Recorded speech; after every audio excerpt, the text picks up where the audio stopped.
lot of friends and family in the audience, a lot of people from Alaska. We were both, I think, a little sort of stunned. Like there was just so much energy and like so much adrenaline. I thought I was fine, and then I was writing out a list of the people for Andrew to thank, and all the letters were like wobbly because my hand was totally shaking, and I thought I felt okay, but I think I was just like totally pumping with adrenaline. The response has been pretty fantastic, and our two actors are like completely untrained, and they just totally exceeded our expectations for what was possible with them.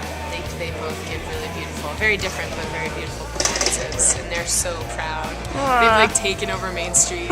People notice them everywhere, and they're like, "Hey, Alaska!" Yeah, it's fun. I started off as a writer and an actor, and moved into creative producing. The reason why I'm interested in this type of producing is because it is so creative and passionate and artistically stimulating, and I feel very, very creatively involved in the development and the execution of everything, every step of the way. And if I didn't, then I think I'd feel, it wouldn't be the right job for me. Yeah. So like one of those, as I sort of like met other producers and see how they work it out, and everybody works it out in different ways.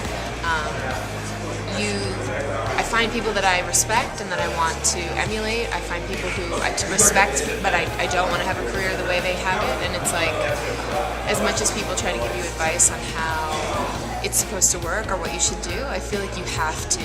Producing gives you the ability to make the job suit you and your strengths and the way you want to work and the way you want to be involved in film, instead of having to change yourself to fit the job. I'm not interested in making projects that are just straight up message projects, but I also feel like I have been so fortunate in my life that it's my responsibility to try to make some sort of difference for people that maybe have been less fortunate.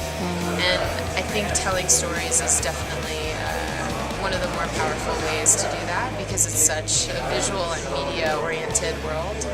You could have like 12 panels on something and like endless hours of talking heads about a certain very crucial topic, and then have one film that's made, in an evocative, profound, moving way and persuade, hundreds more people than you could, talking your head off.